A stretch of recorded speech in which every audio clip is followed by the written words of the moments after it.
Bueno, título, contenidos vistos en la clase de ecoturismo, presentado por mi persona, Elba Cecilia Peñalosa Palomino. Entonces, tenemos que es la actividad física en el medio natural. Bueno, Funnolet dice que es aquella actividad física que se desenvuelve fundamentalmente en un medio no habitado y poco modificado por la mano del hombre. Entonces, pues prácticamente esto se realiza en la naturaleza. Luego abarcamos temas, conceptos, ciertos conceptos, eh, como también lo que era la actividad física del medio natural, pero esta vez estructurado por mi persona, que son esas actividades que tienen como finalidad un componente educativo, físico, recreativo, que se desarrolla en, ¿qué? En medios naturales. También tenemos la definición de ecoturismo y que para mí el ecoturismo hace parte como de esas actividades que se ven enfocadas principalmente a experimentar todas esas áreas de la naturaleza, de tal forma que promueva una apreciación, una protección, una comprensión y sobre todo una conservación de los mismos recursos naturales. También tengo la recreación. El concepto de recreación es esa acción donde el individuo realiza actividades placenteras y voluntarias con el fin de obtener vivencias de gran disfrute para el mejoramiento de la calidad de vida, y pues estas son llevadas a cabo en el tiempo libre. Esta recreación debe ser totalmente voluntaria, ya que pues si no es voluntaria pues prácticamente sería una obligación.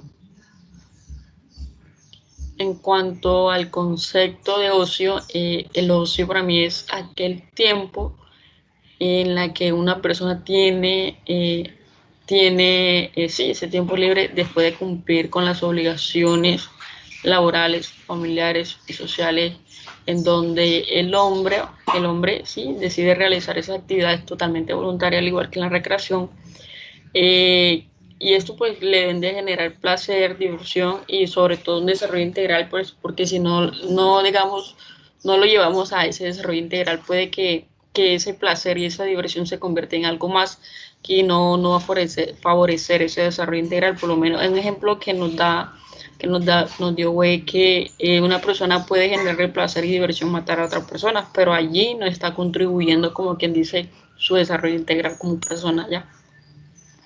Entonces, en cuanto al senderismo, tenemos que es una actividad física de ocio que se realiza caminando en el medio natural y pues que busca mejorar la condición física, el bienestar integral y la promoción de las zonas rurales. En cuanto al campismo, ¿qué buscamos? En el campismo bueno, el campismo prácticamente es aquella actividad de aventura en medio de la naturaleza donde el individuo se enfrenta con diversos desafíos para la vida. Pues sí, esto se realiza prácticamente sí, en medios, como bien dice el concepto, naturales, y pues en el momento de acampar él se va a enfrentar a ciertos desafíos que esa acampada le va a brindar. Entonces el turismo, por último tenemos el turismo. El concepto del turismo es aquella actividad que tiene como fin visitar diversos lugares eh, distinto a su residencia. Y esto por determinado tiempo, debido a que si se queda, digamos, por más de un año, pues ya no va a ser un turismo, sino va a ser ya como algo ya donde él vive. Ya él prácticamente pertenece allí y no es como tal un turista. Bueno, luego pasamos a los orígenes y evolución y clasificación de la actividad física. Entonces, en la prehistoria tenemos que en la prehistoria el hombre, bueno, básicamente la relación que tenía el hombre con las actividades en el medio natural era de supervivencia. Entonces, esto se da a través de qué? Pues a través de la caza, la recolección de alimentos y la pesca. Ya pasando a la Edad Media, ya esto se convirtió más que todo en una visión teocéntrica. Entonces nace el rechazo de lo corporal y lo natural. Y pues aquí ya en este siglo, en esta Edad Media, perdón, sí, la relación que tenía prácticamente el hombre con la naturaleza era de ganadería, agricultura y pues las luchas y guerras que se daban, digamos, en ese momento. Ya pasando al Renacimiento, y aquí ya el hombre considera la actividad física en el medio natural necesaria. ¿Para qué? Porque pues esto lo veía como un elemento educativo y formativo para el niño y para, como quien dice, para la sociedad. Entonces, cogen ese como ese elemento educativo y formativo para aislar al niño pues de la sociedad que lo pervierte. Ya pasando al siglo XX, entonces aquí nace lo que es la cultura del trabajo y el deporte. Entonces ya aquí la deporte se nace como en la naturaleza, ya se ve como la deportabilización, o sea, ya surgen varios deportes en medio de la naturaleza. Y nace como por ejemplo el movimiento Scout, que es el desarrollo de una persona, y esto se divide en tres, que son personal, turista, persona cívica y pacífica. Ya pasando a mitad del siglo XX, pues aquí en este siglo se dio mucho lo que es lo de la revolución industrial. Esta revolución industrial trajo consigo muchas consecuencias negativas como lo que son la contaminación y todo eso por medio de desechos y demás. Y también la actividad física en el medio natural se institucionaliza y se dan los centros de excursionista y de tiempo libre y pues esto con tres fines, que son fines recreativos, sociales y de investigación. Y por último se crea la Federación de Montaña.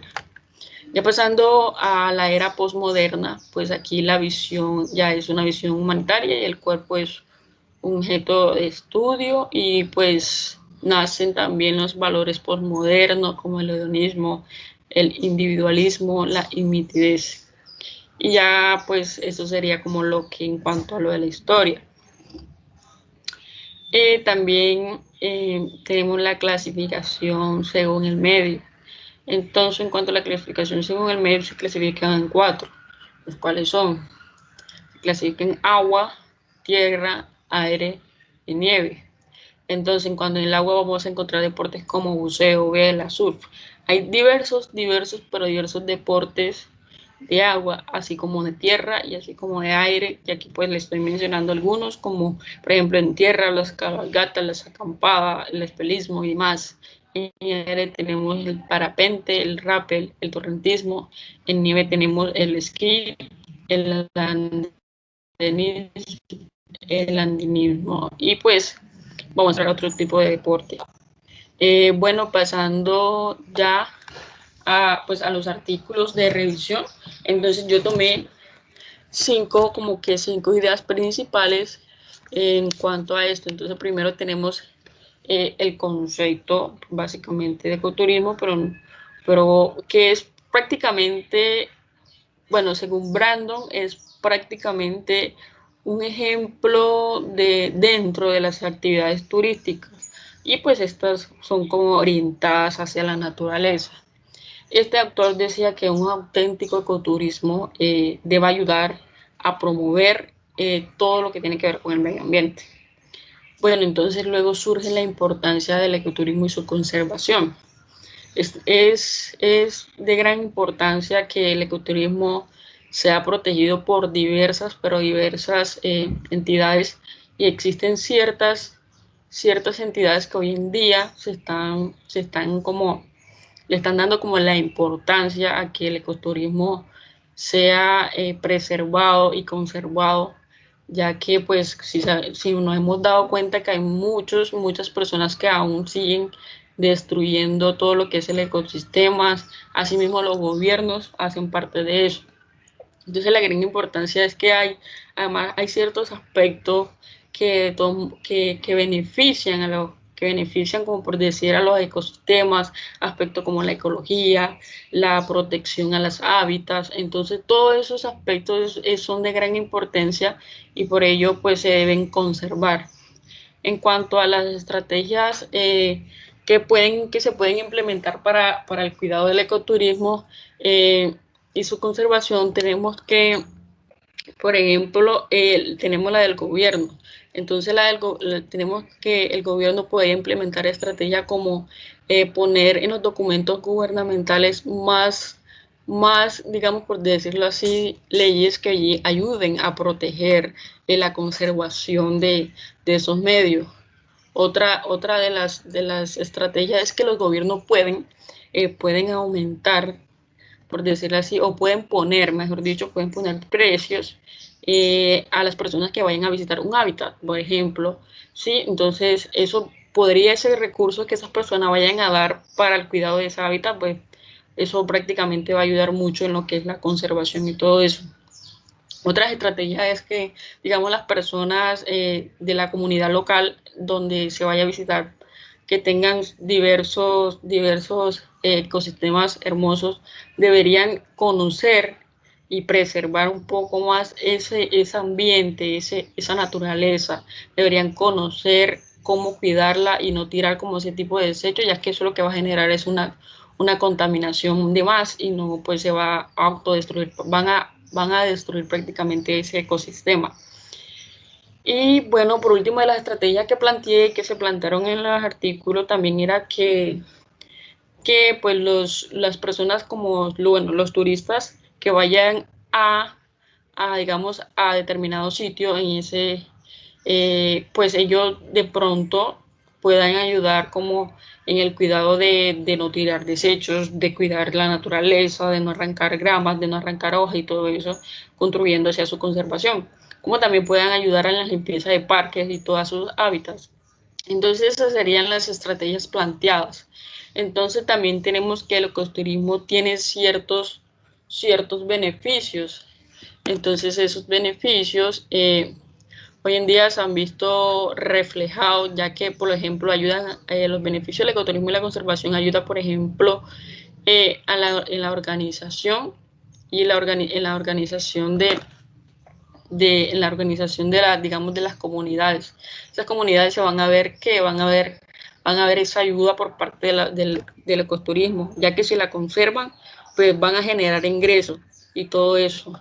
Entonces esos beneficios son como muy fundamentales. Además que otros beneficios sería que para la conservación, que sería como establecer una fuente de recursos, ¿sí? Una fuente de recursos en la que una persona pueda dar, ya sea al Estado y demás, para la contribución de la conservación del mismo. También también podemos se puedan crear, digamos, grupos que ayuden a la concientización de las hábitats para su conservación y, por ejemplo, también puede ampliar, digamos, las áreas de preservación. Por último, en el artículo establecí que existen diversas organizaciones mundiales que hoy en día se están rigiendo para la conservación, tanto a nivel nacional, internacional y todo eso. Estas organizaciones sí lo que buscan es conservar y cada día más concientizar a las personas de que deberían cuidar y conservar esos hábitats en pro de la naturaleza. Siguiendo con la siguiente tema, era la charla del ecoturismo. Entonces, ¿qué tenemos aquí? Pues aquí allá hay una política de ecoturismo sostenible. Entonces, el autor de Charalá básicamente planteaba varios aspectos dentro de una política de ecoturismo. Primero que la primera era fortalecer la cultura local y apropiarse de ella. Entonces, ¿qué buscaba esto? Este ítem lo que buscaba era que las personas que fueran, digamos, a Charalá en este caso, conocieran un poco sobre su historia, su gastronomía, su cultura y su artesanía y todas esas cantidades de aspectos. Entonces eso hace referencia a fortalecer la cultura local y apropiarse de ella. En cuanto a la sensibilización y respeto a la naturaleza y la economía circulante, aquí lo que buscaba era que prácticamente el ecoturismo sostenible busca que, digamos, el campesino sea el proveedor de los servicios a las personas que vayan a visitar a visitar esa hábitat. En cuanto a mantener una política como operadores, aquí lo que hace referencia es que las personas que fueran o que vayan a ir, digamos, a ese hábitat, a ese espacio por visitar, si llevan basura, sean ellos las devuelvan, es decir, si llevan, que no las vayan a tirar allí, porque por lo que van a hacer vas a prácticamente a contaminar ese sitio y pues eso es lo que no se quiere. Por eso es lo que hace referencia a mantener una política como operadores.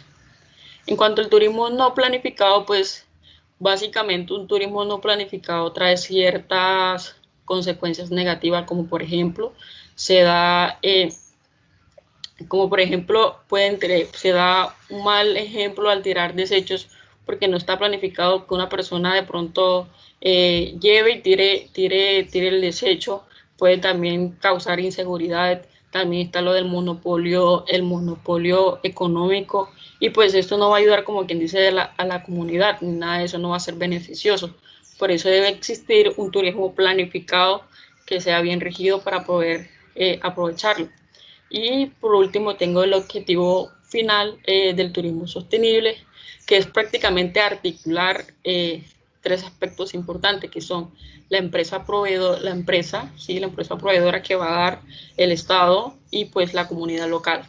Entonces, no siendo más, vamos a pasar a los temas vistos de ecoturismo del segundo corte. Bueno, iniciando tenemos la actividad física según el propósito de quien lo practica.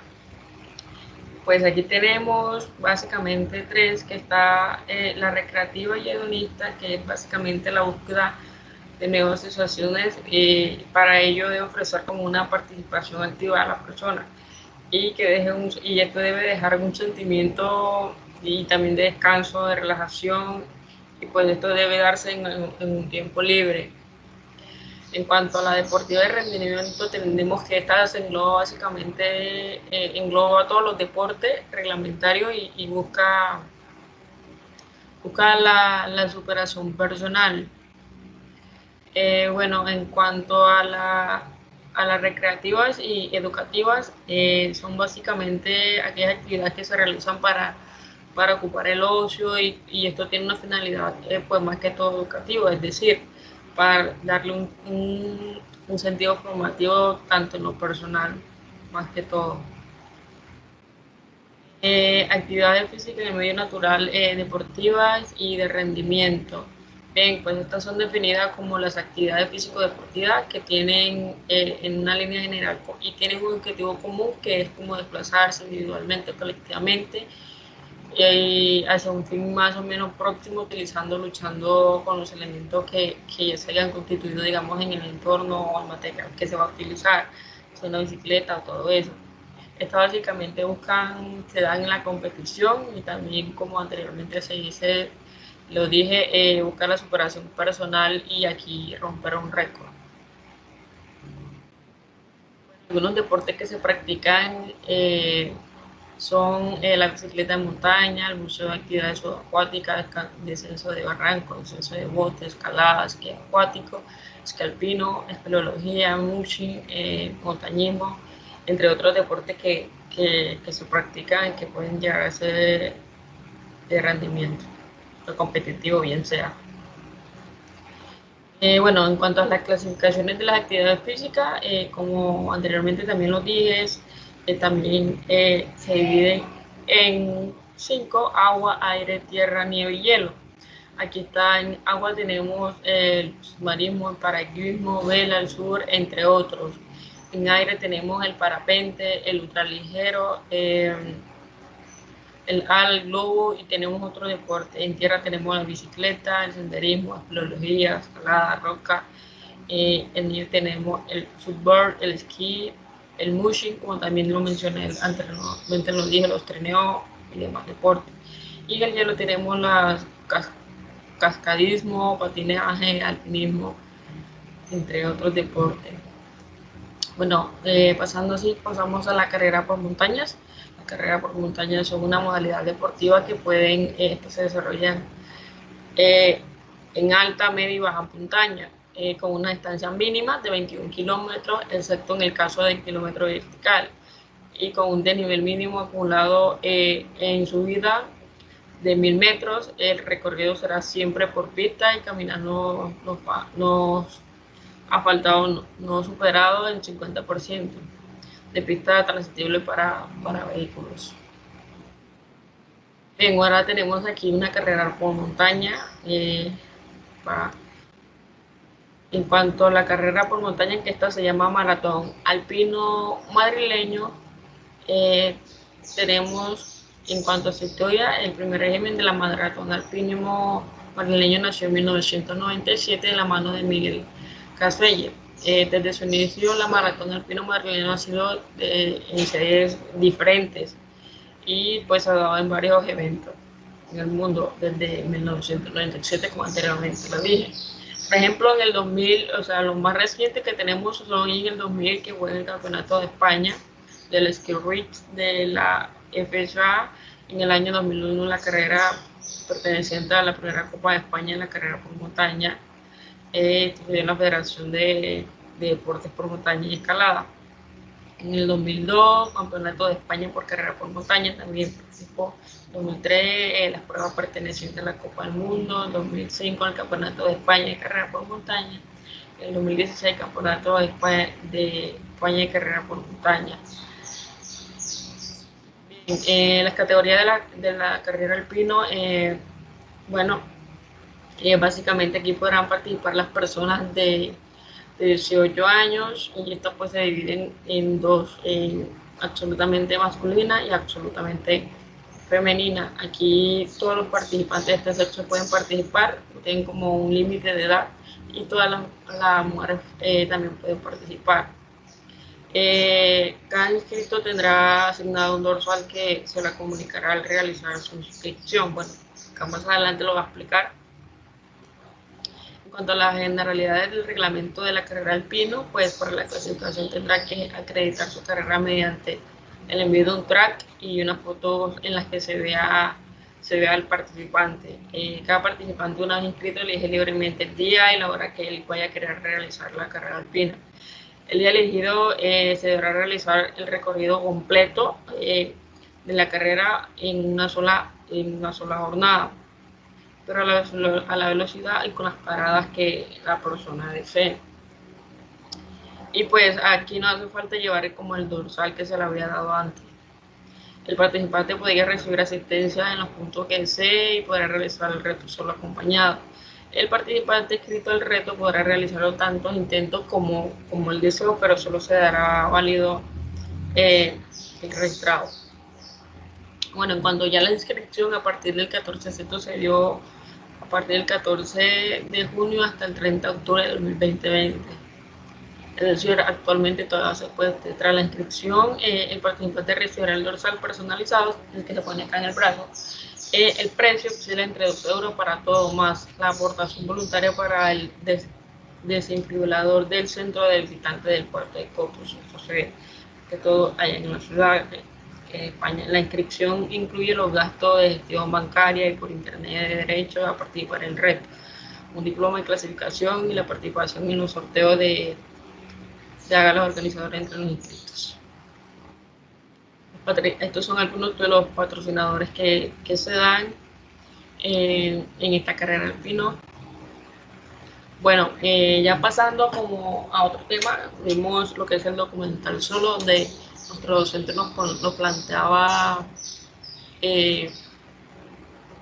una serie de preguntas. Este documental fue bastante chévere. Se ve como una persona sin necesidad de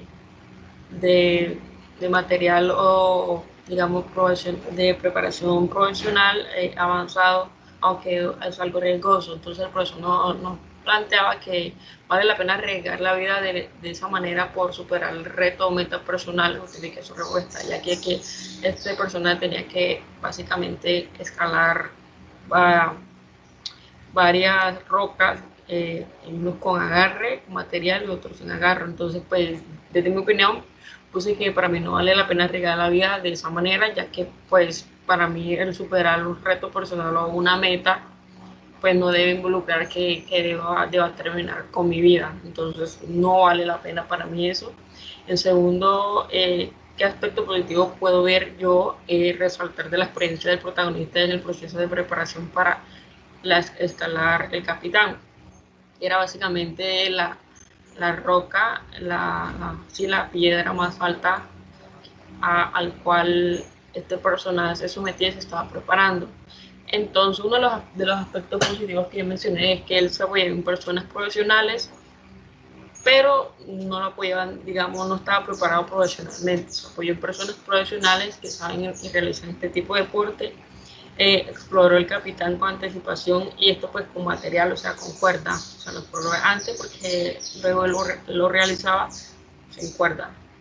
Apuntaba en su diario todos los aspectos que debía tener en cuenta para subir el capitán. Tenía un control alto de emociones en cuanto en la subida, por si se veía a caer y todo eso. Era una persona que controlaba en cierto modo sus emociones en ese aspecto. ¿Qué aspectos negativos se pueden describir de la experiencia del protagonista en el proceso de preparación en la escalada del capitán? Pues estaba muy obsesionado como con subir el capitán y eso de alguna forma le impidió una mejor preparación. Es decir, que podía tomarse mucho más tiempo de preparación para realizar esto y no realizarlo tan anticipadamente, aunque él ya llevaba un tiempo, pero en mi opinión pienso que debería ser tomarse otro tiempo más. O segundo es seguir escalando a pesar de tener una lesión y no esperar el tiempo adecuado para recuperarse. Bien sabemos que para seguir practicando un deporte es mejor esperar a que la lesión se termine y así poder retomar el deporte de la mejor forma y en las mejores condiciones. En tercero, no tenía ningún tipo de entrenamiento, es decir, no estaba preparado básicamente con una planificación anterior, no tenía un nutricionista ni nada de eso, sino que todo esto lo hacía. Bueno, otro documental que sirvió sería Lorena, la de los pies ligeros, y aquí se plantean ciertos aspectos. Entonces la pregunta era, a partir del conocimiento adquirido por mí a la fecha como profesional en cultura física, ¿cómo explica los resultados obtenidos Lorena? Lorena era una muchacha que vivía en México en una zona muy, digamos, muy lejana de todo, de las personas, por decirlo así, de los sitios para ir a comprar agua. Entonces esta muchacha se tenía que desplazar por horas para ir a conseguir una bolsa de agua, para conseguir comida y todo eso. Entonces él decía, Lorena en la carrera por montaña, a pesar que aparentemente no lleva a cabo un proceso de entrenamiento estructurado a pesar de que no compite con el adecuado material, ella corre en sandalia y con vestido, no corre con zapatos ni nada de eso y no usa ayudas ergogénicas, como los geles deportivos, por ejemplo. Entonces, la primera aspecto que yo puso fue la actividad física continua que ella realizaba en la localidad que vivía, ya que pues este era uno de los aspectos porque en cierto modo ella desarrollaba una capacidad que era la aeróbica al desplazarse hasta determinado punto. Ella poco a poco, sin darse cuenta, sin planificar ni nada, fue desarrollando esa capacidad de resistencia aeróbica, lo que fue fundamental para ganar, digamos, esas carreras que ella logró hacer, llevándose el premio. Otro por el tipo de alimentación, según lo que vi, que leí también aparte de eso, ella se alimentaba la alimentación que ella consumía era alta en proteína y en cierto modo en altos en carbohidratos y no se consumía como lo que los deportistas o otro tipo de personas suelen consumir, sino que esta era como una comida bastante alta en nutrientes, por decirlo así. Tercero, por las características de los genes que esta tenía. Aquí hago referencia a que pues la familia de ellos, especialmente el papá, era corredor. Entonces, además que vivían en la zona en la que vivían, que era, tenían que recorrer ciertas distancias. Entonces aquí entran lo que son los genes, ya esa característica del papá, al ser hija de ella, pues pasa a ella cosa que le ayuda a ella para la obtención de estos títulos. Cuarto, por las sandalias que esta atleta tenía, las sandalias que ella tenía eran mucho más ligeras, no pesaban tanto y además de esto ya estaba acostumbrada a este tipo de sandalias, lo que de una u otra manera le ayudaba a ella, pues al ser ligeras y no tenían mucha protección, el pie de ella estaba acostumbrado a fuertes golpes y no eran tan sensibles y todo esto, entonces tenía como que más soporte al momento de realizar la carrera. Ahora pasando a un artículo, efectos de la ingesta voluntaria de líquidos, aguas y bebidas deportivas en corredores por montañas amateurs. Bueno, aquí introducción, pues supuse que en la actualidad se ha incrementado el número de participantes en las pruebas de resistencia de todo tipo y a nivel mundial. Pues estas pruebas han sido como fundamental y hoy en día se está investigando mucho acerca de la fuente hídrica de cada atleta. Es por esto que se decidió realizar este estudio donde se trata de exponer los efectos que pueden traer consigo la ingesta voluntaria de líquidos deportivos en las carreras por montañas de 21 kilómetros y 1000 metros desnivel y el riesgo que pueden suponer esta si no se mantiene, digamos, una reposición hídrica adecuada. Entonces, como método, se evaluaron 18 cigotos de 31.9, más o menos 2.8 de años y un porcentaje de masa grasa y esto dio 10.53. Bueno, esto completaron una carrera con una ingesta voluntaria de agua y una carrera con ingesta involuntaria de vida deportiva, voluntaria de vida deportiva. Se evalúa el efecto de la carrera con ingesta voluntaria de agua y con carrera de ingesta voluntaria de bebidas deportivas sobre cada variable, que era peso, masa, grasa, glucosa, lactato, tensión arterial, sistólica y tensión arterial diastólica, las pulsaciones por minuto y la temperatura timpánica, y estas fueron tomadas al inicio y al final, digamos, de cada prueba. Las materias que se utilizó fueron las variables antropométricas, fueron tomadas con un estadiómetro de presión, se utilizó también un flicómetro metálico, un paquímetro, una cinta antropométrica. El porcentaje de masa grasa de los participantes fue calculado según una fórmula del peso graso del Carter y siguiendo un protocolo que era el de el EXACT-2. Para el control de las variables fisiológicas se utilizó un termómetro timpánico de IN4 CARTS, un tensiómetro digital, aquí está el nombre, el capilar reactivo de la glucosa y el lactate pro y su reactivo se utilizó con este material. Esto junto con los métodos. Para los resultados que se obtuvo que de los 20 corredores participantes, un corredor del grupo de la carrera con ingesta voluntaria de bebida deportiva y otro de la carrera con ingesta voluntaria de agua no completaron la prueba, por lo que 9 corredores participaron en la carrera con ingesta voluntaria de agua y 9 en la carrera con ingesta voluntaria de bebida deportiva, todos los varones entre 25 y 35 años. El porcentaje de pérdida de peso fue de 2,167, más o menos esto por resultado es 0,969 y 2.883. Y también entre 0,730 para las carreras con ingesta voluntaria y las carreras con ingesta voluntaria de vida deportiva. Más o menos obtuvo lo mismo, es decir, no hubo como cierta diferencia al consumir esta. En cuanto al tiempo de carrera, el porcentaje de pérdida de peso y líquido ingerido, no hay diferencia en la población muy mínima de 0,5 entre carreras. Para la carrera con ingesta voluntaria de agua en función del tiempo son significativos los cambios en tanto al peso, masa grasa, la glucosa, la tensión arterial, sistólica y diastólica, pulsación por minuto. Es decir, no se vieron como tan evidenciadas las diferencias entre el consumo de agua y la bebida recogénica. Más sin embargo, se debe tener también en cuenta que estos atletas deben estar consumiendo sus bebidas hídricas cada vez que lo necesiten. Más sin embargo, más adelante explicaré eso. En discusión, las pérdidas de peso corporal del presente estudio son superiores a las encontradas por López, donde se dio que 1.38, a diferencia de más o menos se dio acá de 1.43%, con una climatología similar a 27 grados, pero a diferencia de nuestro estudio se desarrollaron con una distancia de cuarto superior, que la distancia era 21 kilómetros versus 12 kilómetros.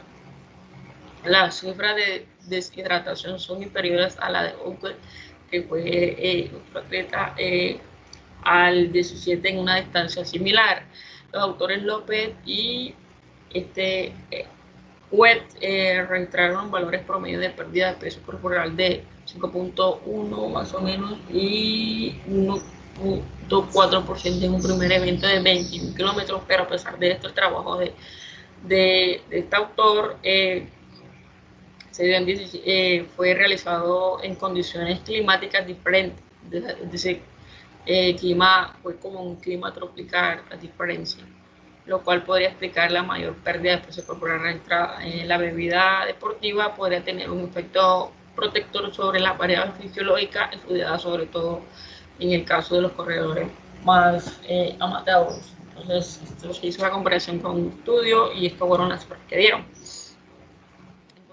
En conclusión, se concluye que el mantenimiento adecuado de hábitos de reposición hídrica es de vital importancia, ya que aunque ni con la bebida deportiva los deportistas consiguen evitar la deshidratación. Por otro lado, las consecuencias sobre el rendimiento que se dan a través de la insuficiente reposición hídrica durante el ejercicio pueden ser menores con la bebida deportiva frente a la sola ingesta de agua. En sí se concluye que se necesita sí o sí hidratarse. Ahora pasamos a lo que es el potencial educativo de las actividades físicas en el medio natural.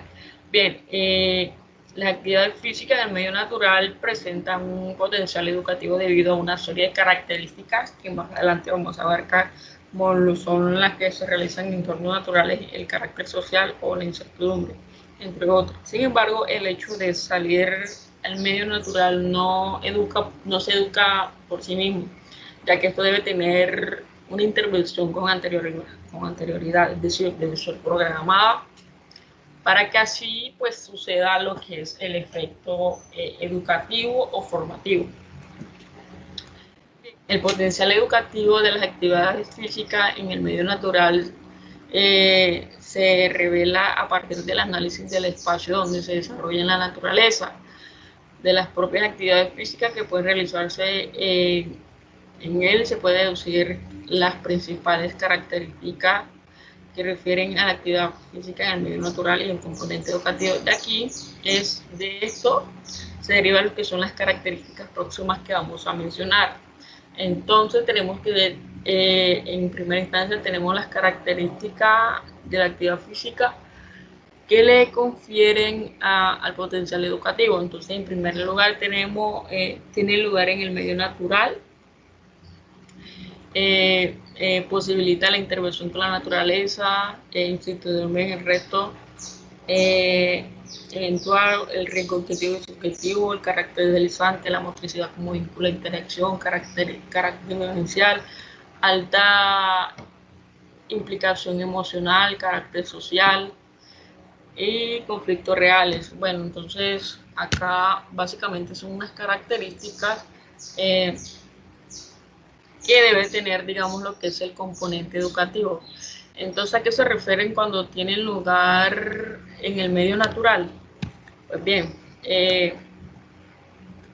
estas se refieren básicamente a que se da en un entorno amplio, ¿sí?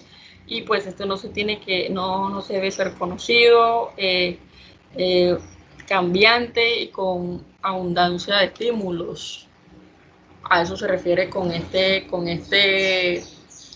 tiene lugar en el medio natural, que ofrece la posibilidad de interaccionar con la naturaleza y pues esto permite conocer, digamos, una vivencia, disfrutar del entorno natural y pues valorarlo y respetar ese medio.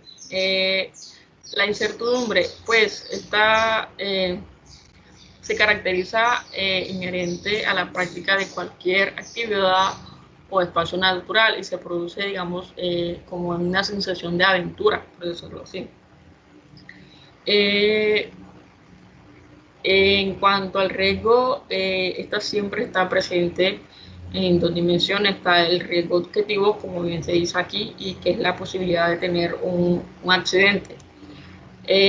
que se minimiza para garantizar la seguridad en los prácticos riesgos de subjetivos, sensaciones o riesgos que se pueden gestionar o a favor del objetivo de la actividad.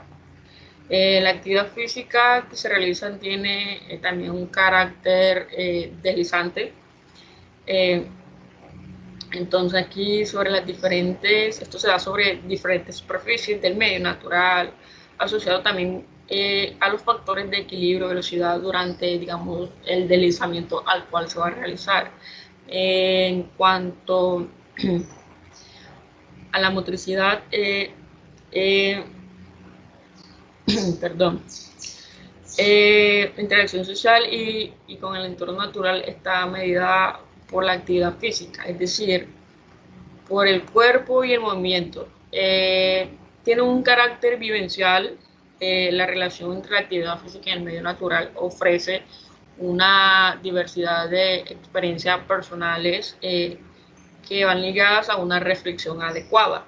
Confiere un valor especial para el desarrollo personal de la persona y al desarrollo social. Producen intensas sensaciones y emociones. Aquí básicamente son derivadas de son como derivadas de la participación activa y la implicación global, la implicación global del nivel cognitivo, físico y social. La participación y el carácter social con el conflicto reales. Bueno, aquí básicamente proporciona una gran interacción social, es como se dice, bien de carácter social. Esta conlleva como a la aparición de conflictos reales. Desde el enfoque, digamos, educativo, se presenta como una oportunidad para el desarrollo, digamos, personal de la persona y con un elemento desmovilizador de las relaciones humanas, y pues esto permite hacerlas como las cosas más ricas y más versátiles, por decirlo así. ¿Sí? Entonces estas características son las que se deben de tener en cuenta para el potencial educativo. Bueno, estas características, es decir, las anteriores, favorecen la función formativa de las actividades físicas en el medio natural hacia la consecución de las capacidades y habilidades que constituyen el crecimiento personal y social de quienes la realizan. Por esto, pues, esto se divide en dos: capacidades o habilidades sociales que promueven la actividad en el medio natural, y las individuales, que ya las vamos a ver. En cuanto a los sociales, tenemos el respeto a los demás, la empatía, la comunicación, la asertividad, la cooperación, el dar y solicitar ayuda, la confianza en los demás, la resolución de los conflictos, respeto del medio.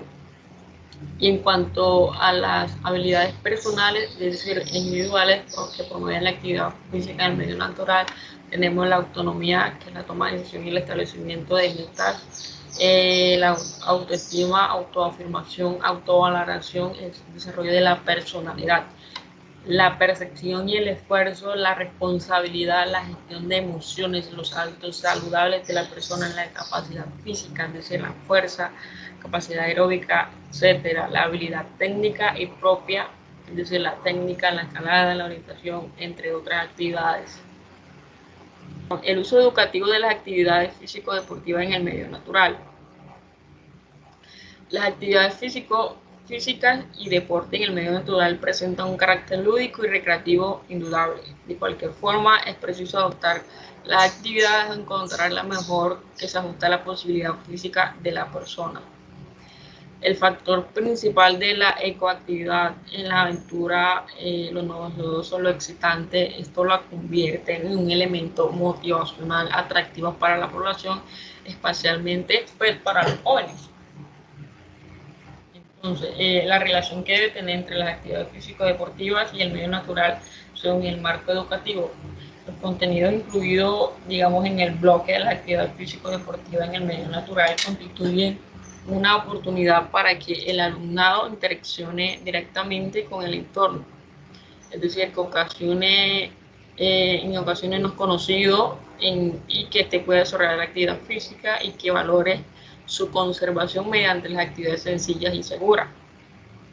También dice que el centro educativo no puede ser ajeno a estos cambios de la sociedad para la cual está formando personas, si bien debemos pensar que la vinculación entre la educación física y la actividad en la naturaleza no constituye un hecho reciente ni novedoso. Entonces esto se debe tener como quien dice en cuenta, según el doctor Martínez González. La relación entre las actividades físico-deportivas en el medio natural y el marco educativo básicamente se dan en 5. Entonces tenemos la formación integral, la interdisciplinaridad, la sensibilidad y solidaridad, la educación medioambiental, la formación física. Bien, en cuanto a la formación integral, tenemos que, pues, esto en cuanto a la persona, o bien sea un alumno, tiene la posibilidad de adquirir conceptos, procedimientos y actitudes que ayudarán a la interpretación del marco, digamos, natural y la comprensión de la integración de las relaciones, pues, psicológicas. En cuanto a la interdisciplinariedad, busca que los contenidos puedan involucrar diversas áreas, aparte de la educación física, como el área con las ciencias naturales, geografía, tecnología, matemática, incluso plástica y música. En cuanto a la sociabilidad, mejora el conocimiento del grupo y estimula una mayor cohesión gracias, pues, a las relaciones sociales. También se desarrolla en esta lo que es la autonomía del individuo, y pues comprueba como las posibilidades y los límites que esta persona o que el grupo, podría decirse, tiene. En cuanto a la educación medioambiental, es como la conciencia que se debe tener al momento de ir a determinado espacio. Es decir, aquí entra lo que es proteger el medio ambiente, bueno, buscar la racionalidad, tener respeto por el ambiente y todo eso de una forma local. Ya que pues no suele ser como espontánea, por decirlo así.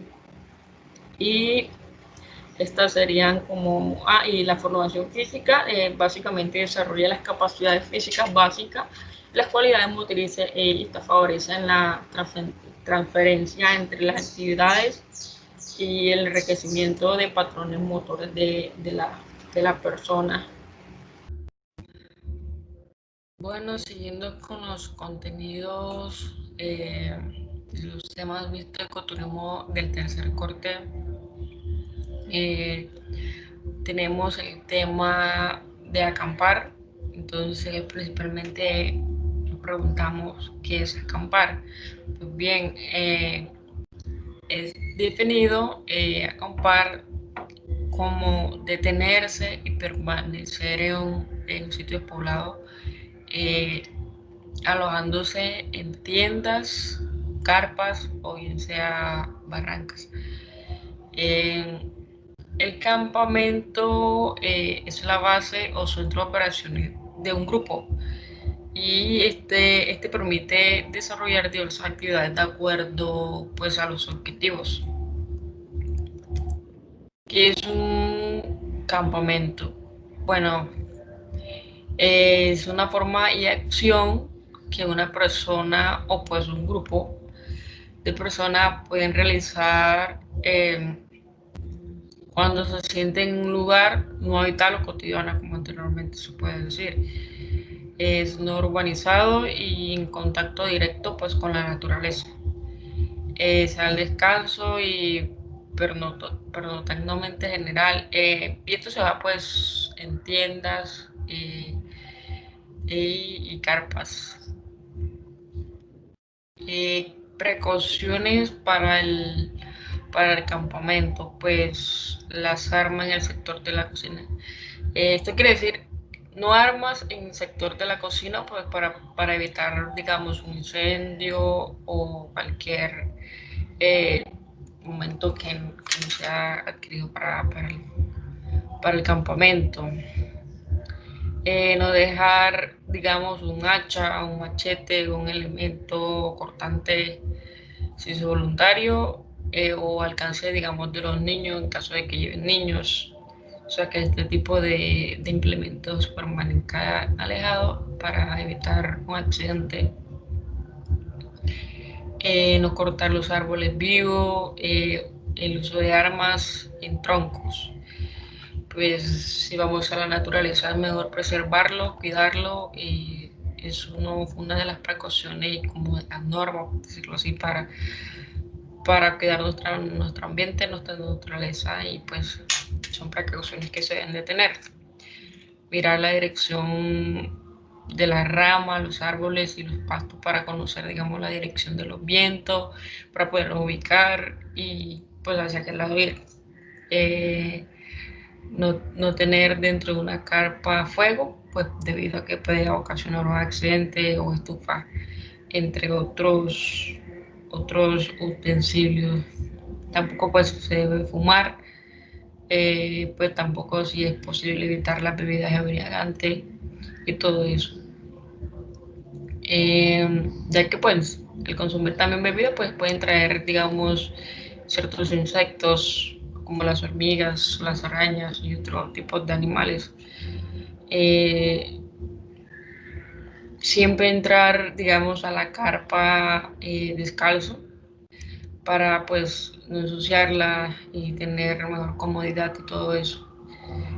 Conservar el orden y la limpieza del interior y utilizar la carpa pues exclusivamente para descansar, ventilar diariamente y ayudar digamos, a quitar los malos olores que están dentro de la carpa y todo eso por la humedad y pues demás. Sí, pues antes de acampar en un terreno privado tenemos que solicitar un permiso para evitar controversias o cosas así, un mal altercado.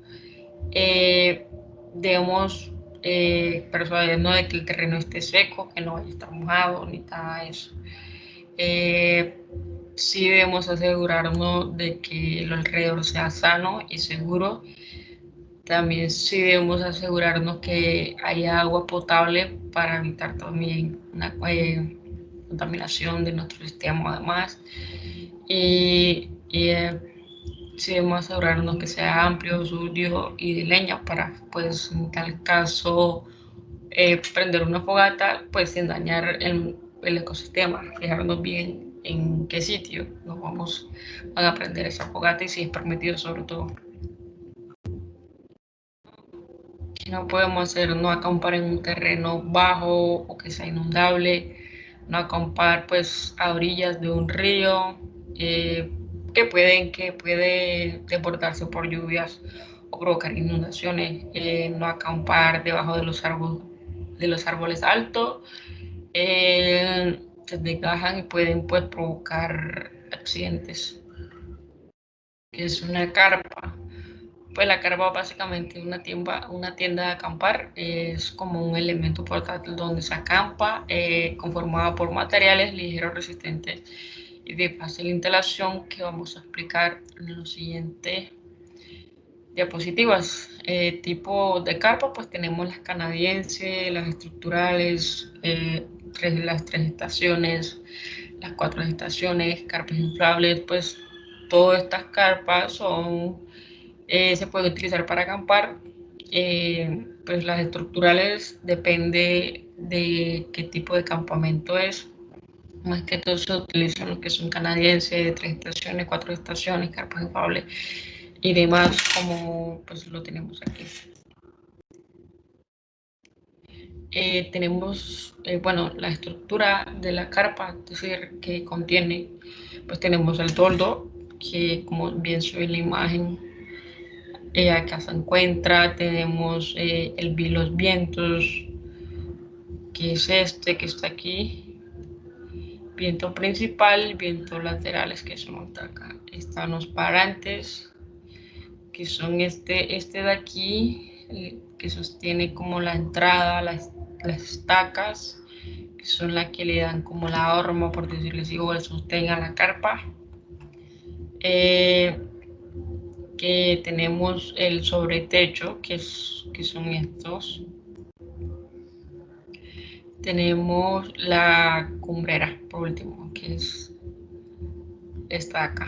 ¿Listo? Entonces, los pasos para armar las carpas: tenemos que limpiar el terreno, primero que todo colocar un plástico para asegurarnos sacar la carpa de la bolsa, separar y armar los parantes, extender y abrir la carpa teniendo en cuenta pues que no se quede ninguna arruga en el piso, clavar las estacas, introducir los parantes en el exterior de la carpa de manera que queden iguales. Elevar los parantes al tiempo para que estos puedan darle la forma a la carpa y asegurar los parantes al piso. Ponerla sobre la carpa y clavar las estacas de los vientos pues, secundarios.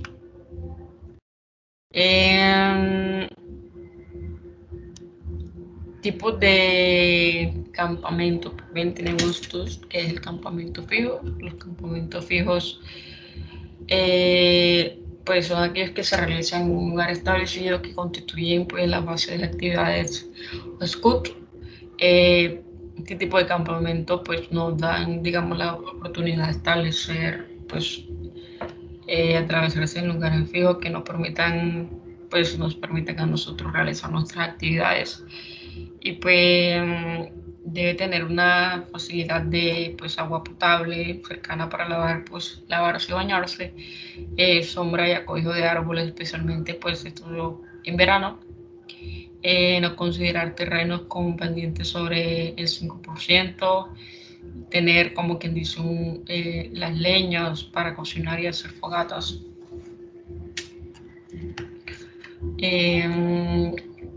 También tenemos el campamento internante o de tronciales.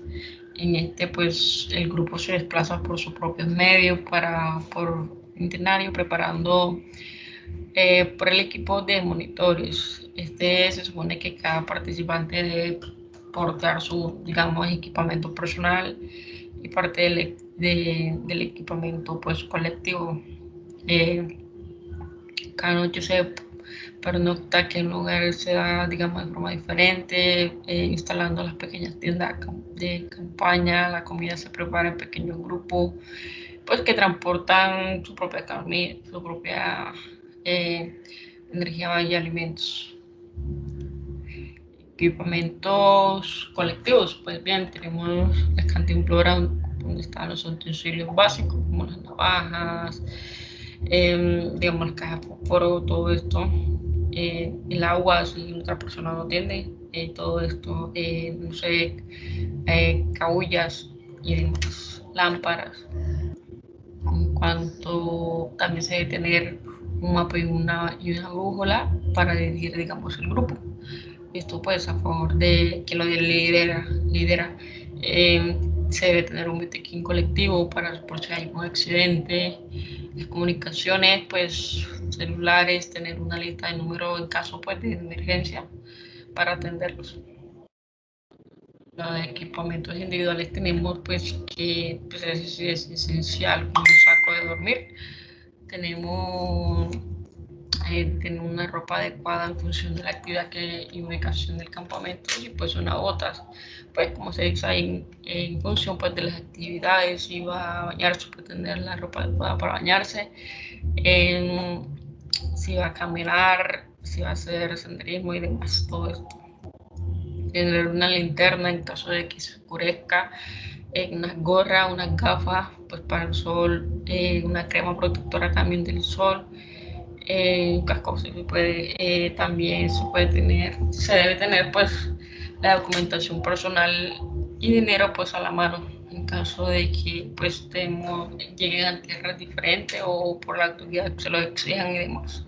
Necesario, o por accidente también es necesario tener la documentación personal y pues el dinero para hacerse cargo de tal cosa que suceda.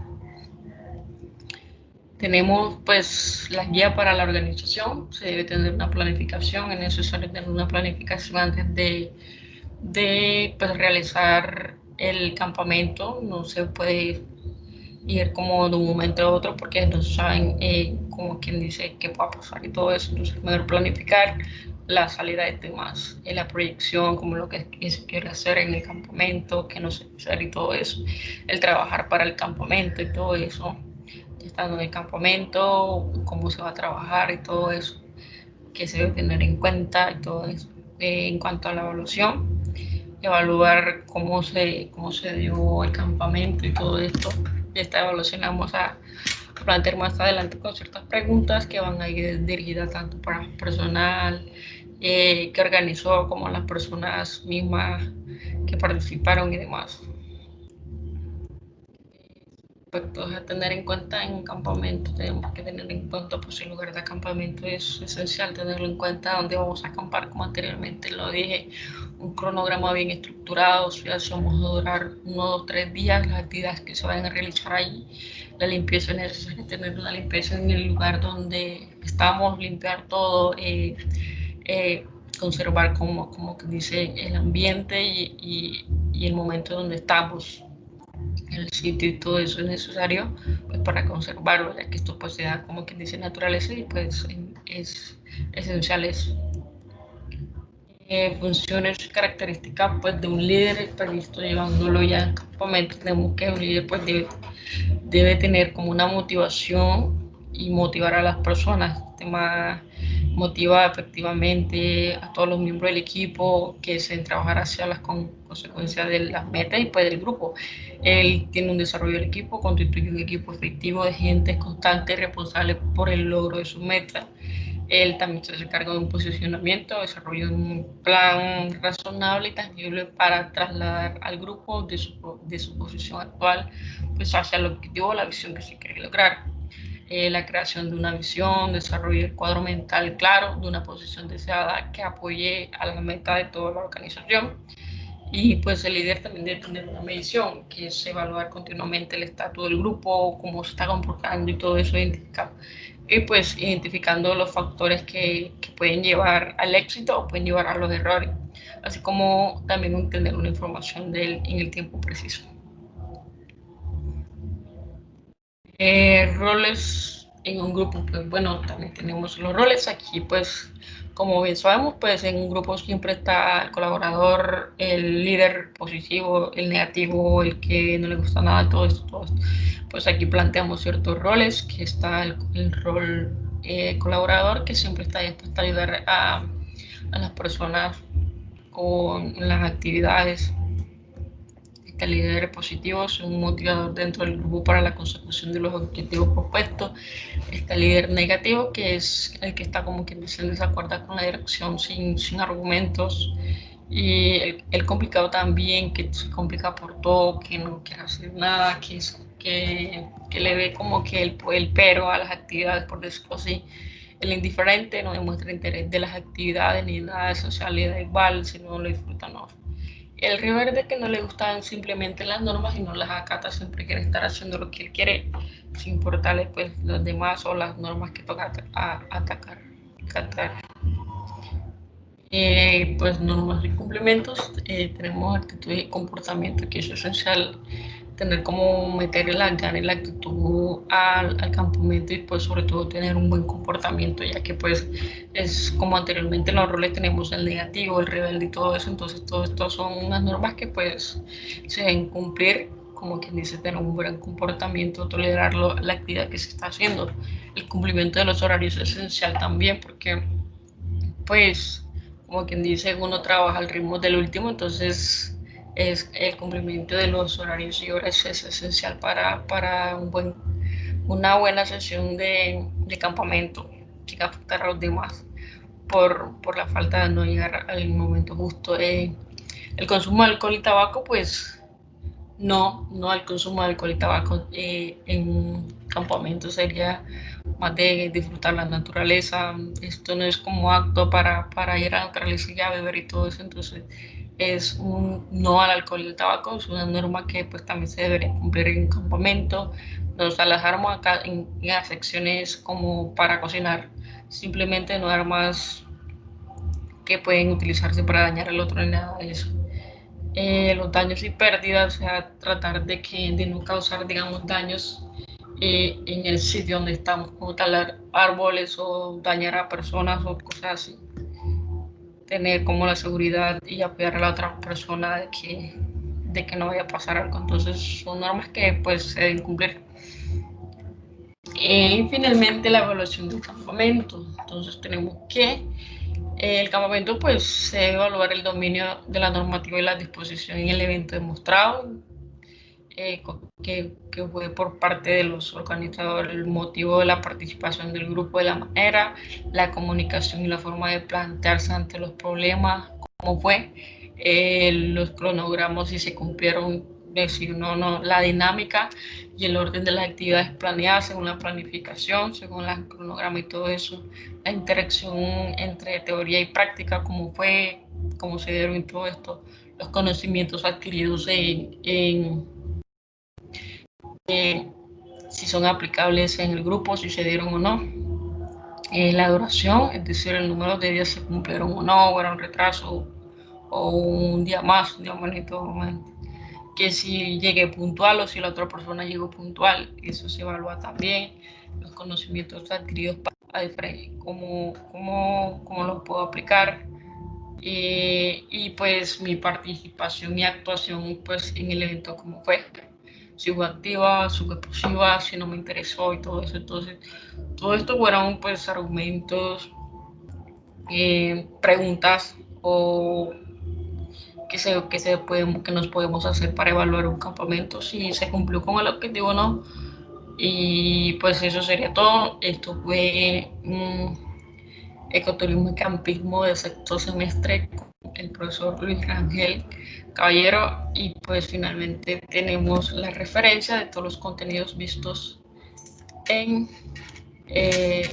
ecoturismo y campismo, y muchas gracias.